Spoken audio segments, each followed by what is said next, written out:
ও যুবক, পায়ে হাত রেখে বলি, ওই মা বাবারে কষ্ট দিস না রে যুবক। ওই মা বাবার দোয়া নিয়ে সামনে আগাও। ওই মা বাবার এত অবদান তোমার আমার পেছনে। তুমি পরীক্ষায় ভালো নাম্বার পেয়েছো, মা বাবার দোয়া ছাড়া কোনোদিন পাইতা না। এরে টাকার মালিক, বাড়ির মালিক, গাড়ির মালিক, হে সন্তান, ওই মা বাবার চোখের পানি আর দোয়ার কারণে আজ তুমি টাকার মালিক, বাড়ির মালিক, গাড়ির মালিক হয়েছো। ওরে কত মা বাবা গরিব ছিল, মনে চাইছে মা ফল খাবে, টাকা ছিল না, কিনতে পারে নাই। বাবার মনে চাইছে ইলিশ মাছ দিয়ে খানা খাবে, টাকার অভাবে খেতে পারে নাই। আজকে তুমি টাকার মালিক, তোমার ঘরে ফলের অভাব নাই, ফ্রিজের মধ্যে মাছের অভাব নাই, কিন্তু তোমার এই মাছ কে খাবে, কে ফল খাবে? কত বড় দুর্ভাগ্যের সন্তান, তোমার ঘরে এত ফল, এত মাছ, যারা খাইতে চাইছিল পায় না, আজ তারা কবরে সাদা কাফনের বাসিন্দা হয়ে আছে। তুমি চাইলেও খাওয়াতে পারবা না। কি পারবা? ওই মা বাবার জন্য কলিজা ভরে দোয়া করিও, দুফোঁটা চোখের পানি ছেড়ে দোয়া করিও। অনিষ্ঠুর সন্তান, অনেক মা বাবা গরিব, লেখাপড়াও জীবনে তেমন করে নাই, কিন্তু একটা সন্তানকে মানুষ বানাইছে। ওই সন্তান নিমুখ হারাম বড় হইয়া লেখাপড়া শিখিয়া চাকরি করে, মা বাবার খবর নেয় না। অনেকে বিবাহ করিয়া স্ত্রী পাইয়া মায়ের দিকে আর তাকায় না। স্ত্রীর চেহারা এত ভালো, মায়ের চেহারা তো এত ভালো না। স্ত্রীর ব্যবহার এত শুদ্ধ, মা তো শুদ্ধ বলতে পারে না। এইভাবে উল্টা পাল্টা ধারণা করিয়া মায়ের খবর নেয় না, বাবার খবর নেয় না। সন্তান স্ত্রীর গোলাম হইয়া এরপরে চলাফেরা করে, মা বাবারে বাদ দিয়া ভিন্ন দিকে দৌড়ায়। আল্লাহর কসম করে বলি, মা বাবা যদি কষ্ট পাইয়া একটা নিঃশ্বাস ফেলে দেয়, আল্লাহর জাতের কসম, মরার আগে তোর জীবনটা ধ্বংস হয়ে যাবে। কত সন্তান দেখি রাস্তায় উলঙ্গ হাঁটে, পাগল হয়ে গেছে, অথচ ইংলিশে কথা কয়, আরবিতে কথা কয়। বিষয়টা কি? বেয়াদবির ফল। কার বদদোয়ায় জানি পাগল হয়ে গেছে। ও যুবক, ওই মা বাবার অবদান অস্বীকার করা যাবে না। ওই মা বাবার দোয়া ছাড়া খোদার কসম সফলতা আসবে না। যার মা নাই, যার বাবা নাই, এরকম এতিম এই বাগানে যারা আছো, ওই মা বাবার জন্য কলিজা ভরে দোয়া করিও। একবার আলহামদু, তিনবার কুল হু আল্লাহ দরুদ পড়ে পড়ে মাঝে মাঝে নামাজ পড়ে দোয়া করিও। কালকে জুমার দিন একটু দোয়া করিও, জুমার নামাজ পড়ে। কবরের কাছে যদি যাইতে নাও পারো, মসজিদের এক জায়গায় বসিয়া নির্জনে দরুদ তেলাওয়াত করে কান্না করে দোয়া করিও। বাবার ঋণ আদায় করা সম্ভব না। আর ওই কপালওয়ালা যুবকদের বলবো, ও আমার কপালওয়ালা যুবক, মা বাবা যদি এখনো বেঁচে থাকে, এই রত্ন থাকতে দোয়া নাও। হারায় গেলে এই রত্ন আর খুঁজে পাইবা না। এরে যার বাবা আছে অসুস্থ বিছানায়, এরপরও কিন্তু সন্তানের একটা শক্তি, ঠিক না? যে মনে হয় যেন একটা গাছের ছায়ার নিচে আছে। কিন্তু যার বাবা নাই, ওর মনটা বড় অসহায়, খায় লয়, চলাফেরা করে, মাঝে মাঝে এতটা পেরেশান হইয়া নিঃশ্বাস ফেলে। ভাই বোন সব আছে, স্ত্রী সন্তান আছে, টাকা আছে, কিন্তু আমাকে দোয়া করার মতো বাবা আর নাই। যেই বাবা টেলিফোন না করে রাতের বেলা ঘুমায় না, সন্তানের খবর না নিয়ে মা ঘুমায় না। আজ যার মা নাই, বাবা নাই, তাকে টেলিফোন করার মতো কেউ নাই। ও আল্লাহর বান্দা, যার মা বাবা বেঁচে আছে, দোয়া নেও। ওই মা বাবার দোয়া তোমার জন্য সফলতার চাবি। বাবাকে যদি পাও, বাবার হাতটা ধরে বলিও, বাবা মাথায় হাত দিয়া দোয়া করে দাও। জীবনে বেয়াদবি করেছি, আর করব না, কষ্ট দিব না। বাবা কলিজা ভরে আমার জন্য দোয়া করিও। বাবায় যদি দোয়া করে সফলতার দরজা খুলে যাবে। মায়ের কাছে গিয়া দোয়া নিও, ওই মায়ের দোয়া তোমার জন্য সফলতার চাবি। যদি বেয়াদবি করিয়া থাকো, গোপনে গিয়া মাকে বলিও, মা জীবনে বহু অন্যায় করেছি, বেয়াদবি করেছি, মাথায় হাত দিয়া দোয়া করো, জীবনে আর গুনাহ করব না।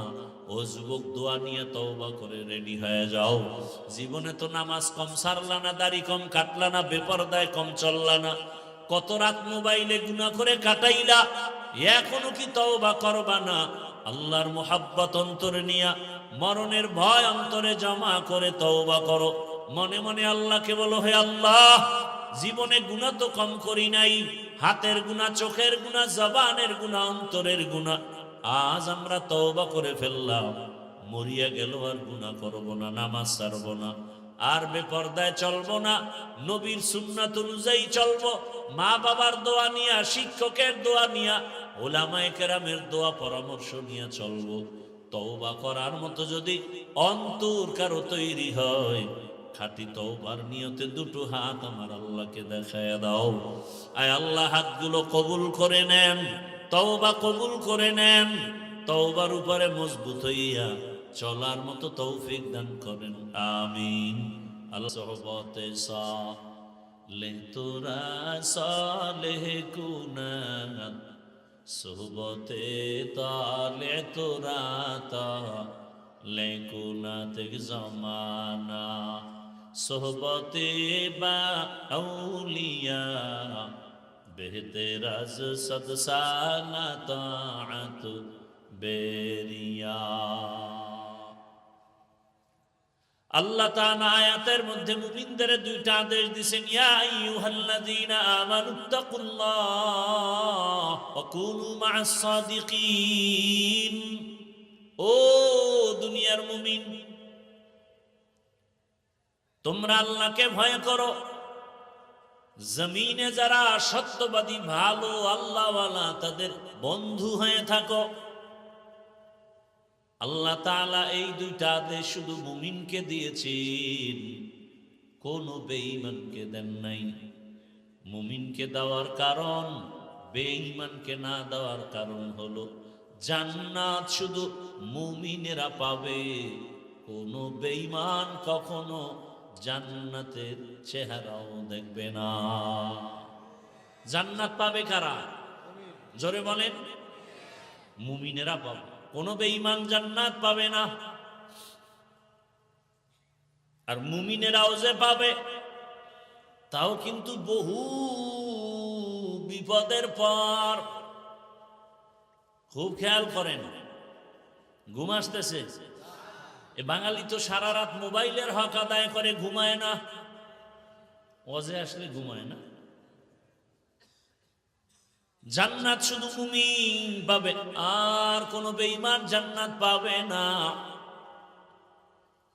মুমিনেরাও যে জান্নাত পাবে, তাও বড় হিসাবের পর। কারণ রহমতের নবী ১,৫০০ বছর আগে বলে গেছেন, জমিনের মধ্যে বনি ইসরাইলের এক বংশ, এরা নিজেদের মধ্যে দ্বন্দ্ব কলহ করে দলে দলে ভাগ হয়েছিল ৭২। আমি মুহাম্মদের উম্মতের মাঝে আরো একটা দল বেড়ে যাবে, আরো একটা দল বেড়ে যাবে। ওয়াতাফতারিকু উম্মতি আলা ৭৩ মিল্লাহ কুল্লুহুম ফিন্নার ইল্লা মিল্লাতান ওয়াহিদাহ। আমি মুহাম্মাদের উম্মতের মধ্যে আরো একটা দল বেড়ে গেলে টোটাল কত দল হবে? নবী বলেন সবাই জাহান্নামে যাবে, এক দল জান্নাতে যাবে। ক্বালু মান হিয়া ইয়া রাসূলুল্লাহ। সাহাবায়ে কেরামের মধ্য থেকে প্রশ্ন করলেন, হে রাসূল, যেই দলটা জান্নাতে যাবে তাদের পরিচয় কি? ক্বালা, নবী বললেন, মা আনা আলাইহি ওয়া আসহাবি। আমার আদর্শ যারা মেনে চলবে আর আমার হাতে গড়া সাহাবা, এদের আদর্শ যারা মেনে চলবে এরাই জান্নাতে যাবে, বাকি সব মুসলমান জাহান্নামে যাবে। ৭২ দল। অতএব এখান থেকে আমরা কি পেলাম? ওই ৭২ দল হিন্দু, বৌদ্ধ, ইহুদি, খ্রিস্টান কেউ না। এই ৭২ দল হবে সব মুমিন মুসলমান। আর যারা আল্লাহর রসুলকেও মানবে, সাহাবায়ে কেরামদেরকেও মেনে চলবে, এই দল জান্নাতে যাবে। অতএব এখন যদি কাউকে দেখা যায় বলে আমি নবী মানি, সাহাবা মানি না, স্পষ্ট সে মুসলমান হলেও ৭২ দল জাহান্নামীদের অন্তর্ভুক্ত। तुको जाओ सुन्नते अहमद को जा बा मुहम्मद कैबुअत निस्बतुरा मन अहब्बा सुन्नती कौले रसूल मजदे का नमाई हम कुन कबूल। মুমিনেরা জান্নাত পাবে এজন্য দয়াময় রব্বুল আলামিন শুধু মুমিনদের বয়ান করলেন। ও জগতের মুমিনেরা, দুইটা আদেশ দিলাম। কেন? যদি দুই আদেশ মানো, আমি আল্লাহ ওয়াদা করলাম তোমাকে বিনা হিসাবে জান্নাতি। আরো আস্তে করে বলেন, আতিনা ফি দারে দুনিয়া না হাসান আতিনা ফি দারে উকবা না হাসান ইয়া গিয়াসাল মুস্তাগীসিন ইহদিনা লাফতিখারা বিল উলুমে ওয়াল গিনা। হর গরিদে নেকো তু তৈয়ার হে जो न मांगे उससे तू बेजार है। एक नंबर आदेश हलो আল্লাহকে ভয় করো। কাকে? আর কাউকে না। কাকে ভয় করব?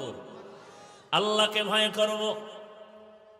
দুই নাম্বার আদেশ হলো দুনিয়াতে যারা ভালো মানুষ, আল্লাহর প্রিয়, এদেরকে বন্ধু বানাইয়া তাদের সাথে থাকো। ওই ভালো মানুষের পরিণাম ফল যা হবে তোমারও তাই হবে। ওই ভালো মানুষের সম্মান যা হবে তোমারও তাই হবে। বরযাত্রী যখন বিবাহের অনুষ্ঠানে যায়, বরযাত্রীর সম্মানে তার সাথীরাও সম্মান পায়। কথা ঠিক নেই? জমিনে যারা আল্লাহর মোহাব্বতের গোলাম, এদের বন্ধু বানায় চলো। দুনিয়ার লাইনে দেখো না, টাকাওয়ালার সাথে যাদের ভালোবাসা আছে, ওই টাকাওয়ালা যেমন খাইয়া মরে, টাকাওয়ালার সাথে যারা থাকে ওরা কেউ না খেয়ে মরে না। এমপি সাহেবের সাথে যাদের সম্পর্ক, ওই এমপি সাহেব পার্লামেন্টে ঢুকে তার তো পাশ আছে, বন্ধুটার পাশ না থাকলেও এমপির সম্পর্কের কারণে সেও ঢুকতে পারে। এমপি সাহেব যেই ফ্যাসিলিটি পায়, সম্মান পায়, এমপি সাহেব তার বন্ধুটাকেও সেই সম্মান দেয়। আবার কেউ যদি জানে এই লোকটা এমপি সাহেবের কলিজার বন্ধু, এমপিকে যতটুকু সম্মান করে বন্ধুটাকেও ততটুকু সম্মান করে। দুনিয়াতে আমার আল্লাহর যারা প্রিয় গোলাম, এদের সাথে যদি সম্পর্ক রাখে, আমার আল্লাহ তার প্রিয় গোলামের যেই সম্মান দান করবেন, ওর বন্ধুটাকেও সেই সম্মান দান করবে। যেমন হাদিসে একটা ঘটনা আছে, হাসরের ময়দান যেদিন কায়েম হয়ে যাবে, রহমতের নবী বলেন এক বান্দার আমলনামা ওজন দিয়ে দেখবে কোনো নেক নাই। আল্লাহ তাআলার অর্ডার হবে, একে জাহান্নামের শিকল লাগাইয়া জাহান্নামে নাও। এই বান্দাকে যখন জাহান্নামের শিকল লাগাইয়া জাহান্নামের দিকে নেওয়া হবে, ওই বান্দা বারবার পেছন দিকে তাকাবেন। আমার আল্লাহ বলবে, ফেরেশতার একটু দাঁড়াও। এই বান্দা বারবার পেছন দিকে তাকায় কেন বলো? ফেরেশতারা বলবে জানি না। আল্লাহ বলবেন বারবার আমার আদালতের দিকে তাকায়, এ কারণে দেখেনি আমি রবের একটু দয়া হয়ে যায়। আমি রবের উপরে দয়া করি কিনা এই আবেগ নিয়ে বারবার পেছনে তাকায়। দাঁড়াও, আমি এই বান্দার উপরে যে একটু দয়া করব, আমার তো একটা লাইন লাগবে, একটা সূত্র লাগবে। দেখো তার আমলনামা টানো, দেখো তার আমলনামার মধ্যে আছে কিনা ইতিহাসে যে কোরআন ওয়ালার সাথে কোনো বন্ধু জীবনে কোরআন পড়ছিনি। দেখো আমলনামা তালাশ করে দেখবে জীবনে কোরআনের সাথে সম্পর্ক করে নাই। আল্লাহ বলবেন দেখো কোরআন ওয়ালা আলেম সাথে কোনো সম্পর্ক আছে কিনা। ফেরেশতারা দেখবে কোরআন ওয়ালার সাথেও কোনো সম্পর্ক নাই। আল্লাহ বলবেন শেষবার দেখো ওই বান্দার এমন কোন বন্ধু আসেনি যেই বন্ধুর সাথে কোরআন ওয়ালার সাথে সম্পর্ক আছে। আমলনামা টেনে দেখবে হ্যাঁ এই বান্দার এমন একজন বন্ধু আছে, ওই বন্ধুটা আর একটা সম্পর্ক আছে একজন কোরআনওয়ালার সাথে। আল্লাহ বলবেন আজকের হাসরের দিনের জন্য আমি রহমান না, আমি রহিম।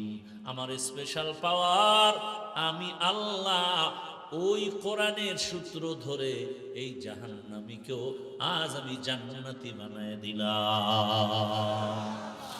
সোহবতে সালেহ তোরা সালেহ কুনাত, সোহবতে তালেহ তোরা তালে কুনাত জামানা, সোহবতে বা আউলিয়া বেহতের সদ সালা তাআত বেরিয়া।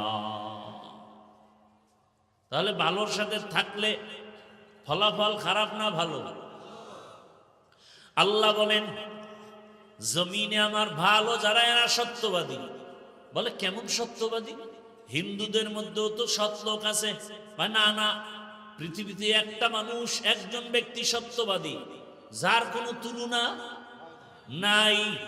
এমন সত্যবাদী যার হায়াতে কোনোদিন একটা মিথ্যা কথা বলেন নাই, কোনোদিন একটা গালি কাউকে দেন নাই। হাজারো গালি শুনছেন, কোনো গালির জবাব দেন নাই। তিনি হলেন আল্লাহর পেয়ারা হাবিব রাহমাতুল লিল আলামিন। কেমন হাবিব?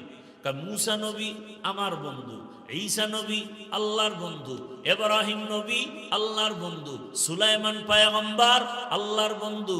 সব নবী রাসূল আমার আল্লাহ তাআলার বন্ধু, আমার নবীও আমার আল্লাহর বন্ধু। ব্যবধানটা কোথায়?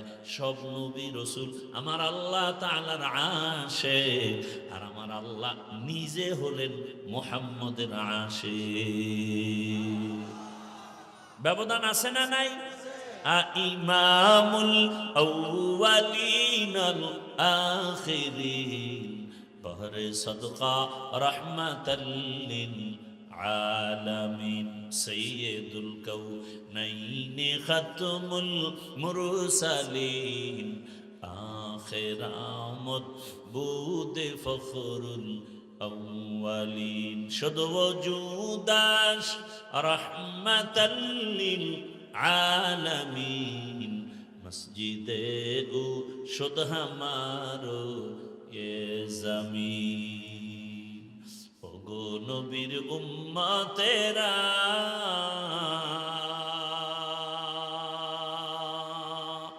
হয়ে আজি দিশাহারা, কোরআন হাদিসের চলো যখন যাহা চায় মনে, নবী বিনে কে তরাবে পুলসিরাত মিজানে, নবী বিনে কে তরাবে পুলসিরাত মিজানে। উম্মতের কান্ডারি নবী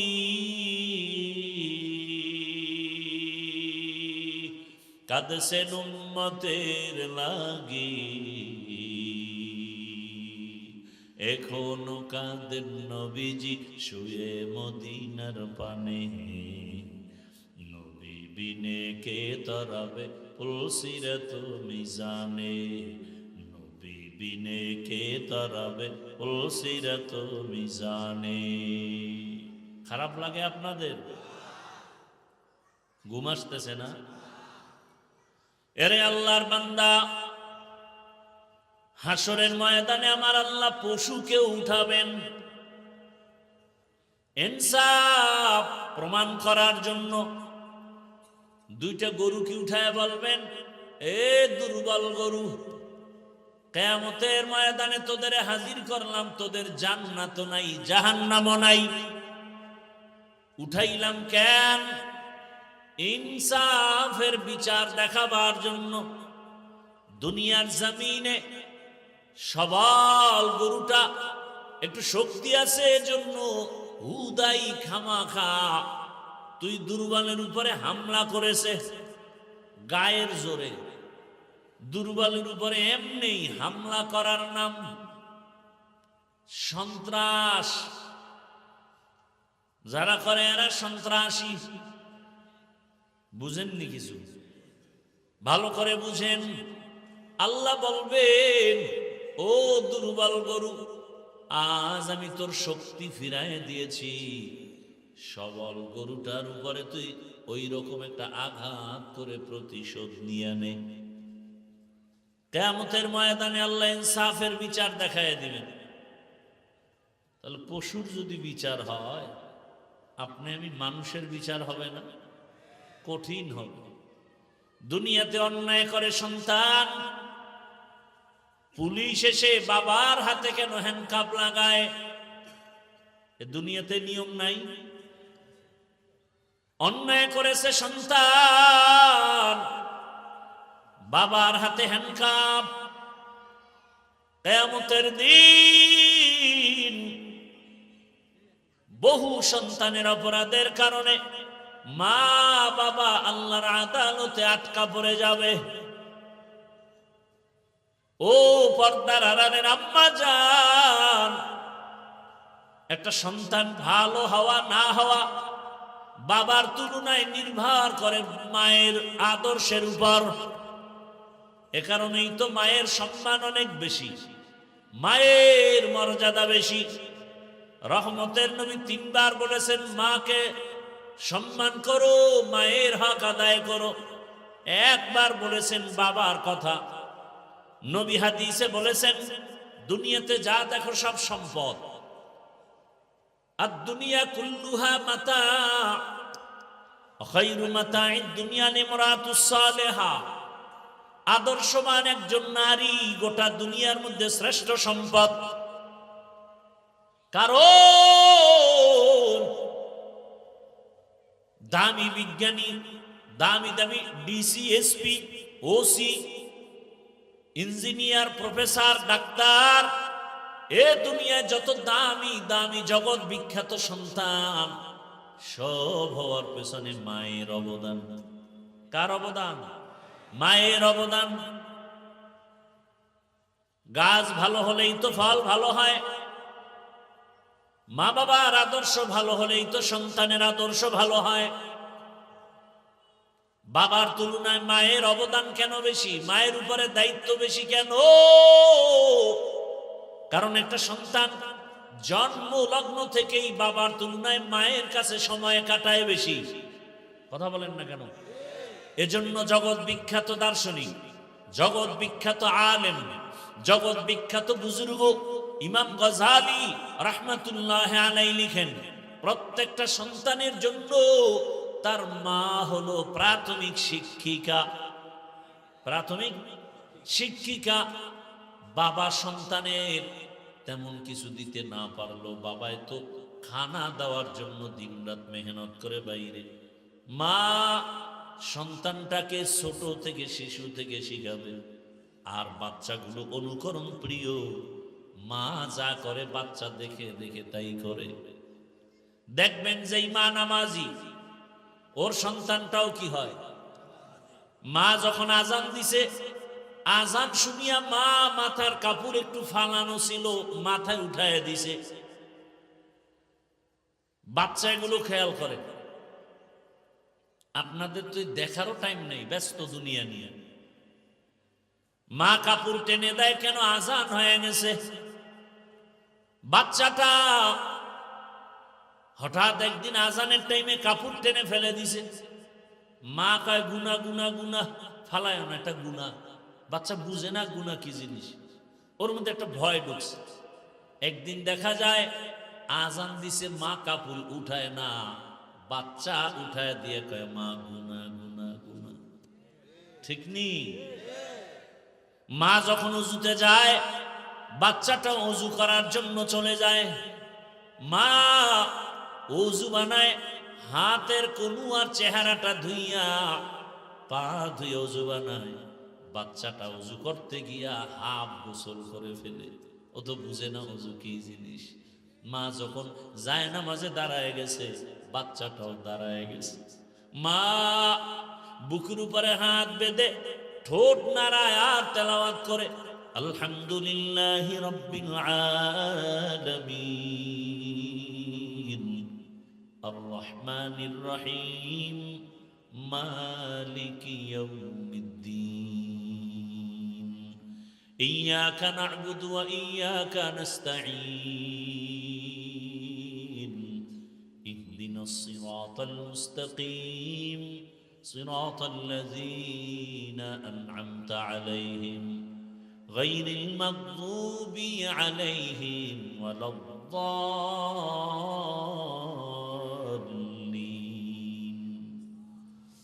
বাচ্চা তো বুঝে না মা কি করে, ও দেখে খালি ঠোঁট নাড়ায়, বাচ্চাও ঠোঁট নাড়ায়। এই কাহিনী দেখছেন জীবনে? এই কপাল হইছে? মা তেলাওয়াত শেষ করে যখন কেরাত শেষ, রুকুতে গেল, বাচ্চাটাও রুকুর মধ্যে চলে গেল। মা সামি আল্লাহু লিমান হামিদা বলে দাঁড়ায় আবার সিজদায় গেল, বাচ্চাটাও সিজদায় চলে গেল। মা সিজদায় গিয়া পড়ে, কপাল আর নাক লাগায় পড়ে সুবহানা রাব্বিয়াল আ'লা। বাচ্চাটার নাক আর কপাল না লাগাইয়া গালটারে মাটির মধ্যে লাগায় মায়ের দিকে তাকায় আছে। দেখে মা ঠোঁট নাড়ায়, বাচ্চাটাও ঠোঁট নাড়ায়। কত আর ভাল লাগে! রব্বে কারীমের কুদরতি অন্তরে মায়ার জোশ এসে গেছে। আল্লাহ বলেন ফেরেশতা তাকায় দেখ, ওই বাচ্চাটা মায়ের পাশে ঠোঁট নাড়ায় কেন? বলে ওর মা ঠোঁট নাড়ায়। বলে ওর মা কি বলে? বলে ওর মা বলে সুবহান রাব্বিয়াল আ'লা। আল্লাহ বলেন আমল নামায় লেখ, বাচ্চাও বলে সুবহান রাব্বিয়াল আ'লা। বাচ্চার যত সওয়াব সবগুলো মায়ের আমল নামায় লিখে দাও। কারামত কর দিয়া যা খিদমত পসন্দি বতৌফিকে সুজুদম সরবলন্দি সালেহাতু संगे बूदी दिल खराश आजमूदा एक जमाना खाके वास। ভাইরা আমার, এটাকে আমগো বাংলায় বলে সৎসঙ্গে অসৎসঙ্গে সর্বনাশ। ভালো একটা চরিত্রবান মানুষ খারাপ মানুষের সাথে চলার কারণে সে নিজেই খারাপ হয়ে যায়। জীবনে বিড়ি টানে না, এখন বিড়ি ঘরের লগে একটু ঘুরতে গেছে, ভাই দিয়ে একটা টান দিয়ে দেখ না কেমন লাগে। জীবনেও টান দিলে দেখ, টেস্ট ওয়ান টেস্ট। এভাবে করতে করতে একটা খারাপ মানুষ ভালো হয়ে যায়। আবার ভালোর সাথে থাকলেও খারাপ চরিত্রের মানুষগুলো ভালোর দিকে যায়, আর ভালো মানুষটা খারাপের সাথে থাকলে খারাপ হয়ে যাবে। আল্লাহ কয় আমাকে ভয় কর, আর যারা ভালো সত্যবাদী আমার প্রিয় এদের বন্ধু বানায় চলো, লাভ হবে তুমি দুনিয়ায়ও বাদশা পরকালেও বাদশা। ভাইরা আমার, দুনিয়াতে ভালোর সাথে না চলে কেউ ভালো হতে পারে নাই, দামি ব্যক্তির সাথে না চলিয়া কেউ দামি হতে পারে নাই। দুনিয়ার লাইনে তাকায়া দেখেন, বড় বড় ডাক্তার যারা হয়েছে, নামি দামি ডাক্তার গোটা দুনিয়া চিনে, ওরা নিজেরা শুধু লেখাপড়া করে এত দূর আগাতে পারে নাই, অভিজ্ঞ বড় ডাক্তারের সাথে সম্পর্ক, এজন্য বড় হয়ে গেছে। বড় ইঞ্জিনিয়ার লেখাপড়া সার্টিফিকেট দিয়ে বড় হতে পারে নাই, অভিজ্ঞ ইঞ্জিনিয়ারের সোহবতে গিয়া সংস্রবে গিয়ে সময় লাগাইছে, এজন্য বড় হয়ে গেছে। দুনিয়ার সব বড়রা ভালোর সাথে থাকে, বড়র সাথে থাকে, এজন্য বড় হয়। আখেরাতের লাইনে তুমি যদি আখেরাতওয়ালা বড়দের সাথে সম্পর্ক করো, আল্লাহ তোমাকেও দুনিয়াতে সর্বোচ্চ সম্মান দান করবেন। ও আল্লাহর বান্দারা, শুধু মানুষ কেন, ভিন্ন প্রাণী ভালোর ছোঁয়া লাগছে তো দামি হয়ে গেছে। একটা ভিন্ন প্রাণী, বলেন কি প্রাণী? বলে একটা কুকুর। কি ভাই? কুকুর। রহমতের নবী বলেন একটা কুকুর কিয়ামতের ময়দানে জান্নাতে যাবে। কয়টা কুকুর? সূরা কাহাফে ঘটনা আছে কোরআনে, একটা কুকুর জান্নাতে যাবে। ওই কুকুরটা কেন জান্নাতে যাবে? ওর জান্নাতে গেল লাভ নাই, না গেল কোনো ক্ষতি নাই। তাহলে কুকুর জান্নাতে যাবে কেন? একটা মাত্র। কোন কুকুর? সূরা কাহাফের ভেতরে ঘটনা আছে, 7টা আল্লাহর প্রিয় গোলাম যুবক ঈমান আর আমল বাঁচাবার তাগিদে হিজরতের পথে পাহাড়ের গর্তে আশ্রয় নিয়েছিল। কুকুর এসে তাদেরকে সহযোগিতা করে, পথ দেখাইয়া পাহারাদারি করেছে। এই যে আল্লাহ ওয়ালার সাথে একটু ছোঁয়া লাগছে, রহমতের নবী বলে এই কুকুরটাও আল্লাহ জান্নাতে যাবে। কুকুর জান্নাতে যাওয়া না যাওয়া কিছু না, আল্লাহ দেখায় যে একটা ভালোর ছোঁয়া লাগলে কিভাবে ভালো হয়, দামির সাথে লাগলে দামি হয়ে যায়। কথা ঠিক না ভাইয়েরা আমার? আল্লাহর রাসূল বলেন কিয়ামতের দিন একটা গাভী জান্নাতে যাবে। গাভী। বলে গাভীটার এত দাম। কেমন দাম? গাভীর নামে আল্লাহ এত দামি বানাইছেন যে ওর নামে সূরা নাজিল করেছেন। সূরার নাম কি? সূরা বাকারা। এটা কি মিথ্যা কথা? হ্যাঁ, মাওলায় হেদায়েত না দিলে ভাই আমার বয়ান কেন, স্বয়ং রসুল বয়ান দিলেও কপাল খুলবে না। কি আবু জাহিল্লা কালেমা পড়ছে, অথচ 13 বছর রসুলকে দেখছে, আর 27 বছরের যুবক রসুলকে হত্যা করতে গিয়ে কালেমাওয়ালা হয়ে গেছে। কে সেই যুবক? কে সেই যুবক? এর নাম কপাল। বয়ে বয়ে শুধু বয়ান শুনলে হবে? খেয়াল করতে হবে। একটা কুকুর জান্নাতে যাবে, এটা কেমন কথা? একটা গাভী জান্নাতে যাবে, যেই গাভীটার এত দাম যে সূরা নাজিল হইছে গাভীর নামে, এটা কেমন কথা?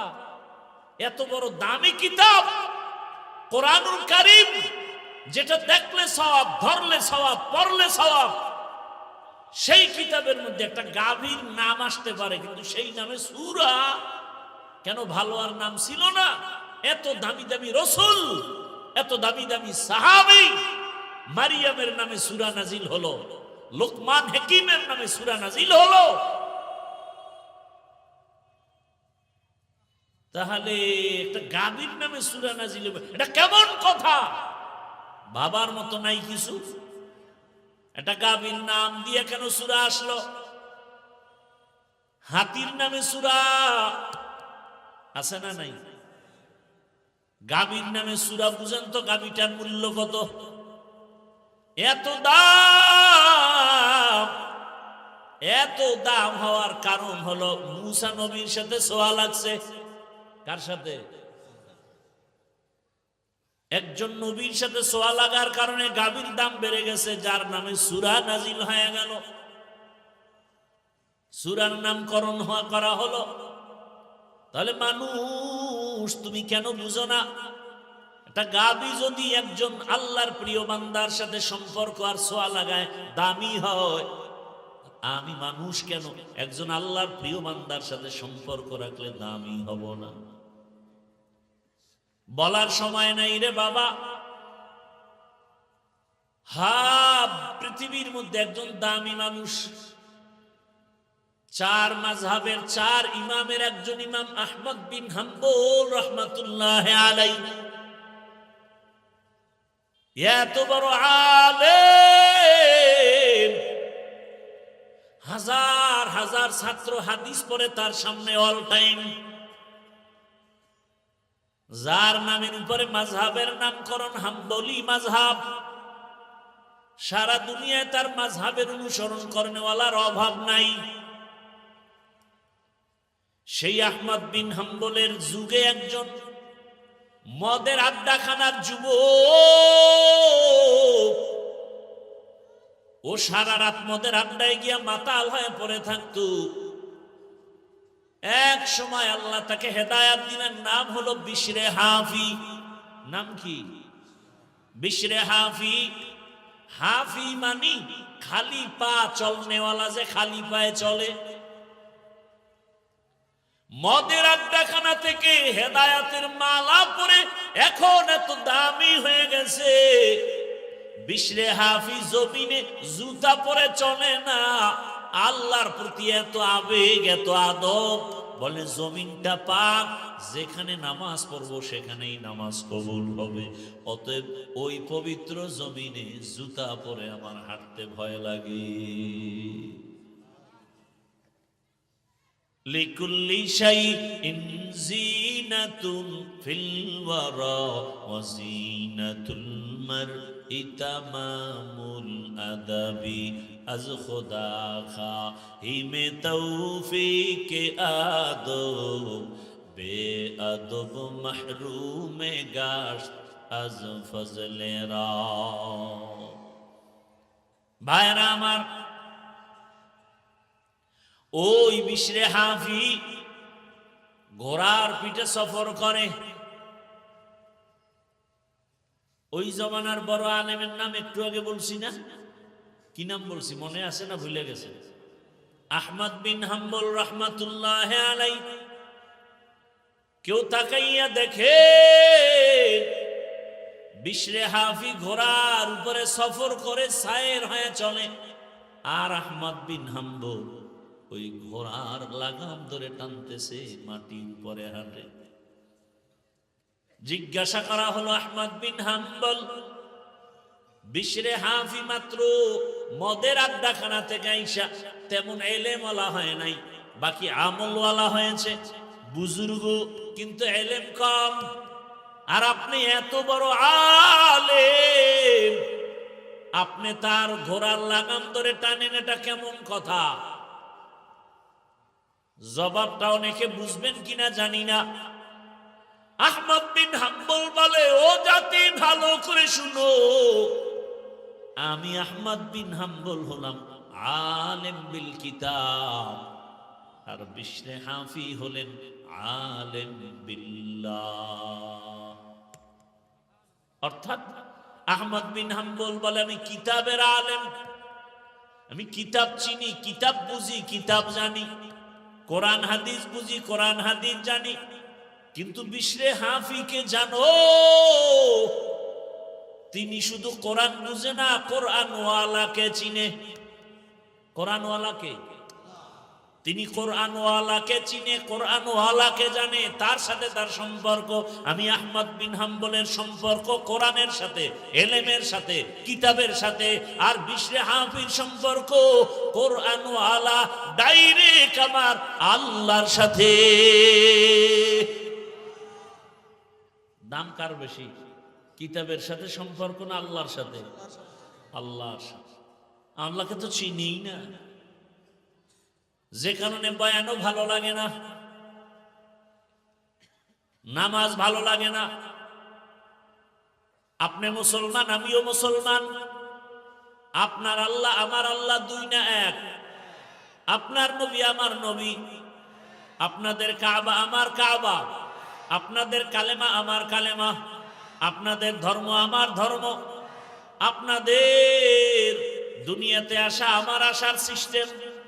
বিদায় বেলা কাফনের সংখ্যা হবে, আমারও 3 কাফন, আপনাদেরও 3 কাফন, কালার হবে আলাদা না, তাও এক। তাহলে আপনাকে বয়ান করার পরেও কেন আমিও মুসলমান আপনিও মুসলমান, অথচ আমি টুপি খুলতে চাই না, লজ্জা।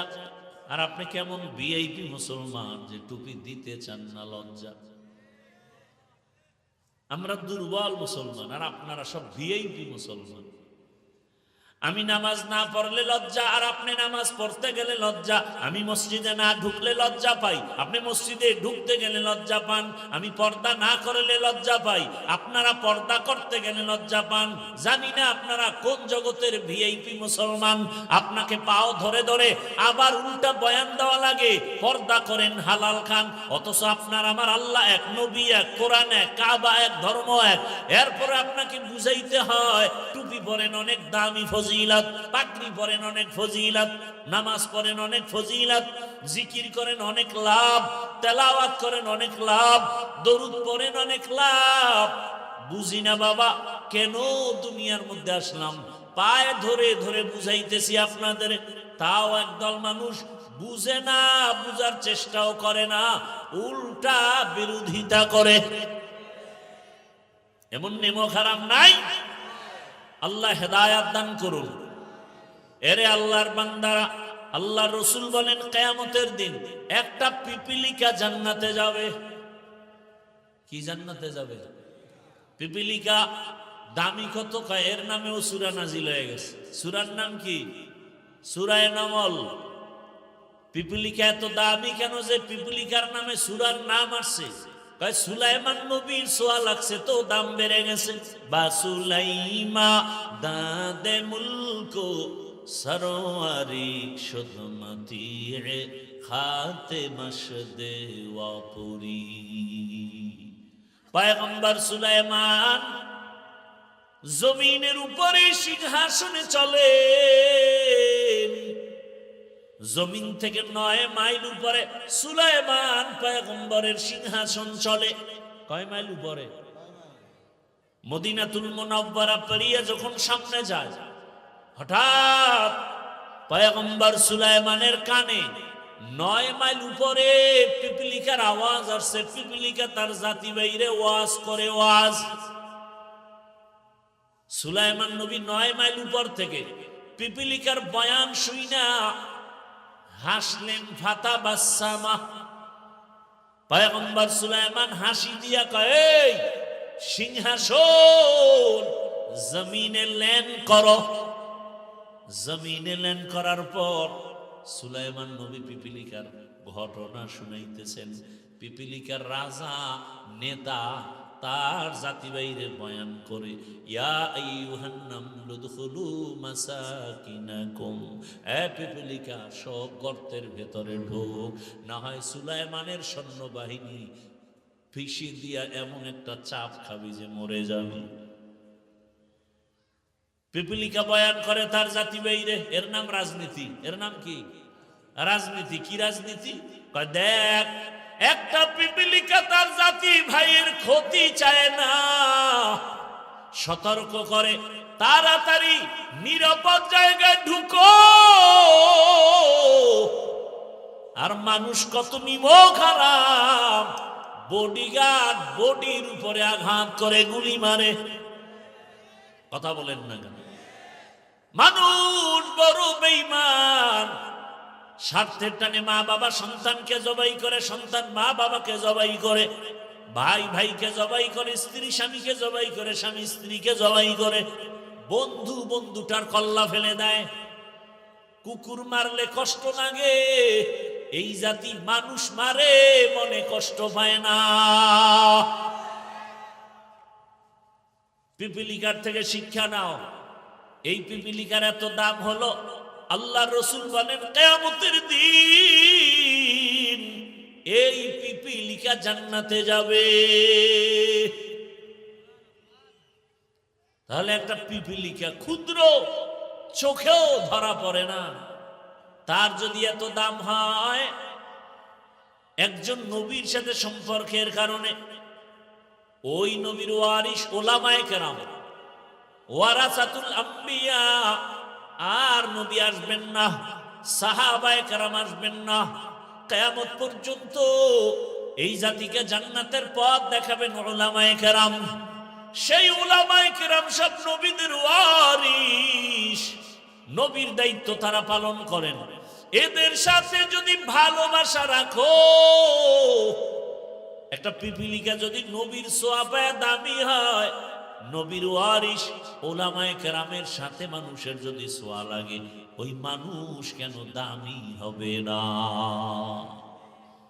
এরে আল্লাহর বান্দারা, ও আমার কলিজার যুবক, ও পর্দার আড়ালের মা বোনেরা, বৃদ্ধ বাবাজিরা, এই দুনিয়াতে আল্লাহর এক দুশমন কোরআনে আছে, তার নাম ফেরাউন। নাম জানেননি? এত বড় দুশমন যে নিজে আল্লাহ মানে না বইলা নিজের খোদা দাবি করলো। শুধু খোদাই দাবি করে নাই, সব থেকে বড় খোদা আনা রব্বুকুমুল আ'লা। একটু বলেন ওই বেঈমান ফেরাউনের স্ত্রীর নাম কি? আসিয়ার ইতিহাস জানেন? এত বড় বেঈমানের ঘরের আসিয়া কেমন দামি। রহমতের নবী বলেন, কিয়ামতের ময়দানে আসিয়ার সাথে আমি মুহাম্মদের সাথে জান্নাতে বিবাহ হবে। সুবহানাল্লাহ। না, এত বড় বেঈমানের ঘরে স্ত্রী কত দামি। হাসরের দিন মানুষ কঠিন হালাতে থাকবে, এমনকি সব মানুষ উলঙ্গ দাঁড়াবে। এই জমিন হবে কিয়ামতের মাঠ। সিরিয়ার জমিন হবে আল্লাহর বিচারালয়, আদালত। কেউ বলেন মক্কার পার্শ্বে আরাফার ময়দান হবে আল্লাহর আদালত। বিশুদ্ধ মাঠ হলো সিরিয়ার জমিন, প্রথম কিবলা বাইতুল মাকদিস।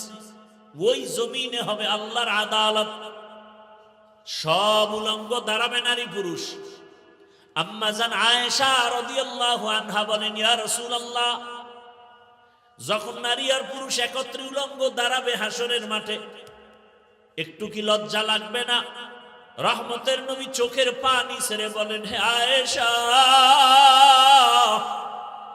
হাসরের মাঠ এত ভয়ঙ্কর হবে যে কেউ কারো দিকে তাকাবার হুঁশ থাকবে না। হাসরের মাঠে দাঁড়ানো মাত্র মানুষগুলো পাগলের মতো হেলবে দুলবে। একদিকে সূর্যের গরমে মাথার মগজগুলো ভাতের মারের মতো ফুটবে, মাটির জমিনটা তামা হয়ে গরম হয়ে যাবে, পায়ের চামড়া পুড়ে যাবে। ওদিকে জাহান্নামের আওয়াজ, আল্লাহ রাগ করে আওয়াজ দিবেন, রাগ হয়ে যাবেন। এমন সময় মানুষ কারো দিকে তাকাবার হুঁশ থাকবে না, পাগলের মতো হয়ে যাবে। নবীরা পর্যন্ত যাদের গুনাহ নাই, এরাও কান্না শুরু করবেন, ও আল্লাহ আমার উপায় কি? এমন কঠিন হালাত হবে। রহমতের নবী বলেন, সেই সময় জান্নাতের 8টা দরজা খোলা। 8 ফেরেশতা জান্নাতের মেহমান খানায় 4 জন নারীকে বারবার ডাকবে, আসো। ও 4 নারী, জান্নাতের দরজা খোলা, কোনো হিসাব নাই, সূর্যের আলো লাগবে না, কষ্ট হবে না, মেহমান খানায় আসো, কোনো হিসাব নাই। কয়জন নারী? এর মধ্যে একজন নারী ফেরাউনের বিবি আসিয়া। এরে আম্মা জানেরা, ধন্য আপনার জীবন। আজ এই স্টেজে কয়েকটা সন্তানকে পাগড়ি দিলাম হাফেজে কোরআন, এর বাবারাও সম্মানিত হলেন। এরে আম্মা জান, এই সন্তানের মা বাবার কলিজা কত আনন্দিত। ও আম্মা জান, আমি বলছি না আপনার সন্তানটাকে আমার মতো আলেম বানাবেন, হাফেজ বানাবেন না, বরং আপনি যদি চান আপনার সন্তানটাকে ডাক্তার বানাবেন, ইঞ্জিনিয়ার বানাবেন, প্রফেসর বানাবেন, বাধা নাই। সন্তানটাকে ওসি ডিসি এসপি বানাবেন, বাধা নাই। কিন্তু সন্তানটাকে আদর্শওয়ালা ডাক্তার বানাবেন, বেয়াদব বানাবেন না। যদি আদর্শওয়ালা ডাক্তার হয়, কোরআন পড়বে, রসুলের আদর্শে নামাজ পড়বে, মা বাবার জন্য দোয়া করবে, এমন ডাক্তার নাই? এই যুবকেরা, ডাক্তার জাকির নায়েকের নাম কে না জানে? জগতের সবাই ডাক্তার জাকির নায়েককে চিনে, সম্মানের সাথে স্মরণ করে। অথচ হোমিওপ্যাথিক ডাক্তার, এত সম্মান কেন? আল্লাহর কোরআন আর কোরআনওয়ালার সাথে ছোঁয়া লাগছে। কথা ঠিক না? তুমিও যদিও ভাবে দোয়া নিয়ে ডাক্তার হও, মা বাবার দোয়া, শিক্ষকের দোয়া, ওলামায়ে কেরামের ছোঁয়া লাগাইয়া যদিও তুমি জেনারেল লাইনে পড়ে ডাক্তার হও, তোমারও সম্মান গোটা দেশের মধ্যে ছড়ায় যাবে। আল্লাহ যদি কবুল করে গোটা দুনিয়ায় ছড়াবে। আল্লাহ পারে না? ভালো ছোঁয়া লাগাও, সৎ সঙ্গে থাকো, মোবাইলের গুনার সঙ্গ বাদ দাও, আড্ডা বাদ দাও, নারীদের আড্ডা বন্ধ করো, বেপর্দা চরিত্রহীন বন্ধু বান্ধবের আপন বানায় না। জীবনে মানুষের সম্পদ দুইটা, সুন্দর চরিত্র আর সুস্বাস্থ্য। কি?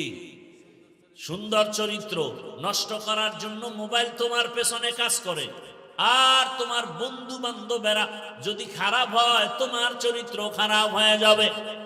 এরে আমার যুবক, আদর্শবান ইঞ্জিনিয়ার হও, আদর্শবান ডাক্তার হও, আদর্শবান ডিসি হও, আদর্শবান এসপি হও। আমার দেশে মাওলানা মুফতি মুহাদ্দিসের অভাব নাই। আমার দেশে আদর্শবান ডাক্তারের অভাব, আদর্শবান ইঞ্জিনিয়ারের অভাব, আদর্শবান ডিসি এসপির বড় অভাব। আদর্শবান ডাক্তার হও। আজ যদি আমার থানা জেলার ওসিডিসিরা আদর্শবান নামাজি হতো, কোরআনের বয়ান চলতো, কোন সুদখোরের অনুমতি নেওয়া লাগতো না। তাহলে স্কুলে কলেজে পড়িয়া, ডাক্তারি পড়িয়া, জেনারেল লাইনে পড়িয়া কি আমার আল্লাহকে পাওয়া যাবে না? হ্যাঁ, সাঙ্গটারে পাল্টাও, খারাপ সঙ্গ বাদ দিয়া ভালো সঙ্গ লাগাও, আলেমদের ছোঁয়া লাগাও। দেখো কুষ্টিয়া ভার্সিটির মধ্যে কি টুপিওয়ালা কোনো ছাত্র নাই? কথা বলো। পরে জেনারেল লাইনে কিন্তু মাথায় টুপি, পাগড়ি, দাড়িও বড়। ঢাকা কলেজে যাও, পাগড়িওয়ালা ছাত্রের অভাব নাই। তুমি কেন পারো না? বরং তোমার কাছে বয়ানও ভালো লাগে না। কারণটা কি? তোমার অন্তর দুর্বল হয়ে গেছে। এখনো সময় আছে, ফিরে আসো, আল্লাহর কাছে তওবা করো। ও আল্লাহর বান্দারা, এত বড় বেঈমানের ঘরের ফেরাউনের ঘরে আসিয়া আমার আল্লাহর এত পেয়ারা হয়ে গেলেন। রহমতের নবী সুসংবাদ দিছে, কিয়ামতের দিন জান্নাতে তার সাথে বিবাহ হবে। ও আল্লাহর বান্দারা, ও আম্মা জানেরা, আপনার সন্তান আল্লাহ দান করেছেন, এই সন্তানটাকে আদর্শ শিখায় যান। ও আমার যুবক বাবারা, ওই মা বাবার দোয়া নিয়ে সামনে আগাও। কারণ বিদ্যুতের থেকেও দ্রুত গতিতে সন্তানের জন্য মা বাবার দোয়া কবুল হয়ে যায়। এই চেয়ারে বসছি ঠিক, মা বাবার দোয়া ছাড়া এই সম্মান অর্জন হয় নাই। জানো না রে বাবা, মা বাবা কি পরিমাণ একটা সন্তানের পিছনে কষ্ট করে, জানো না? কত রাত, এই শীতের রাত আমরা শিশুকালে কি পরিমাণ কষ্ট দিয়েছি। আম্মা জান ঘুমায় নাই, সারা রাত পাহারা দিয়েছি। ও আল্লাহর বান্দা, কতদিন মা খানা খায় নাই, বাচ্চাকে খানা খাওয়ায় বড় রাখছে। কত গরিব বাবা আছে, মা আছে, ঈদের সময় ভালো জামা কাপড় পরতে পারে না, কিন্তু সন্তানকে পরাবার জন্য পাগলের মতো হয়ে যায়।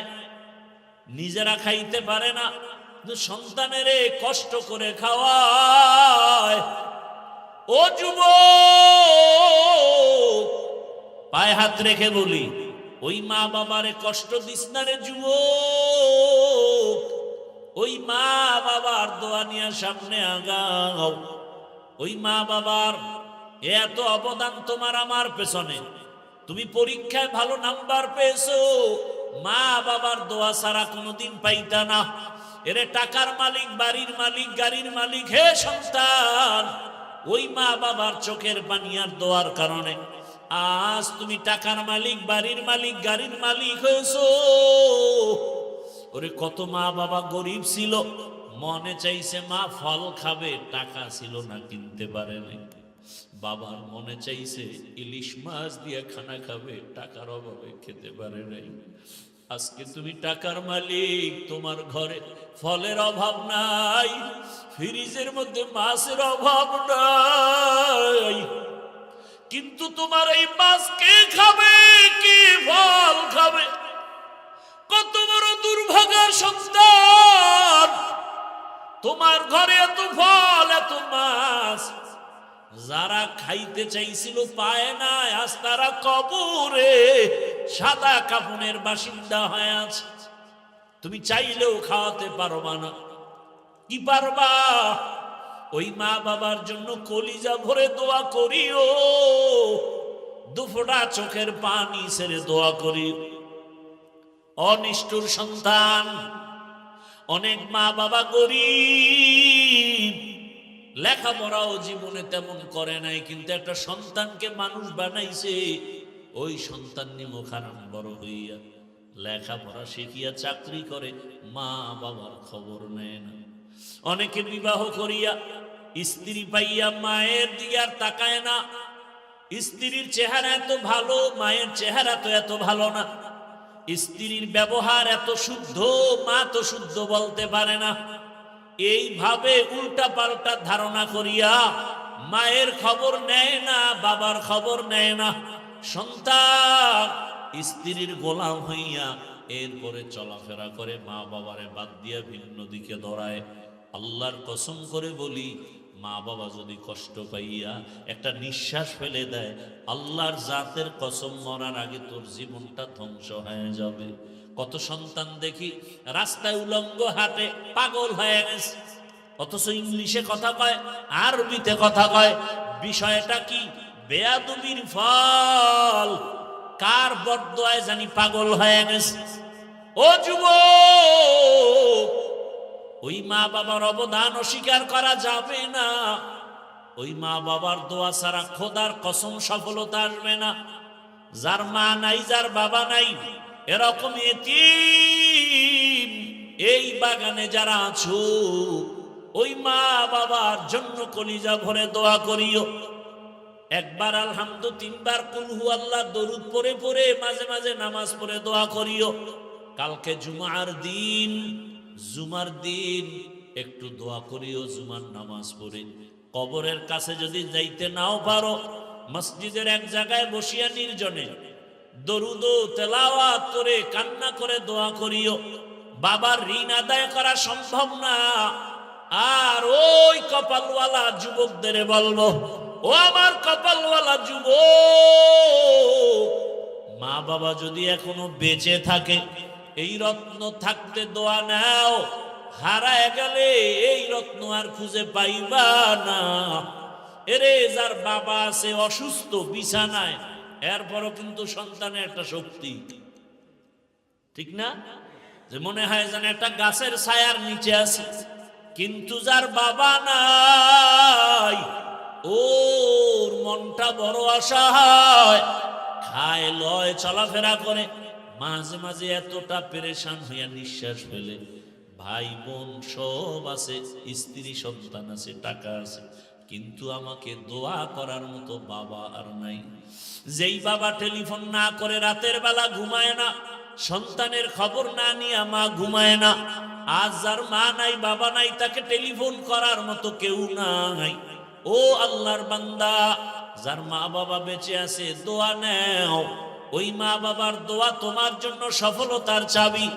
বাবাকে যদি পাও, বাবার হাতটা ধরে বলিও, বাবা মাথায় হাত দিয়া দোয়া করে দাও, জীবনে বেয়াদবি করেছি, আর করব না, কষ্ট দিব না।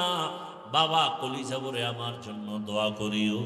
বাবায় যদি দোয়া করে, সফলতার দরজা খুলে যাবে। মায়ের কাছে গিয়া দোয়া নিও, ওই মায়ের দোয়া তোমার জন্য সফলতার চাবি। যদি বেয়াদবি করিয়া থাকো, গোপনে গিয়া মাকে বলিও, মা জীবনে বহু অন্যায় করেছি, বেয়াদবি করেছি, মাথায় হাত দিয়ে দোয়া করো, জীবনে আর গুনাহ করব না। ও যুবক, দোয়া নিয়ে তওবা করে রেডি হয়ে যাও।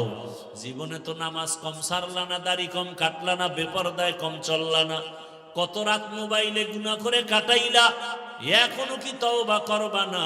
আল্লাহর মুহাব্বত অন্তরে নিয়া, মরণের ভয় অন্তরে জমা করে তওবা করো।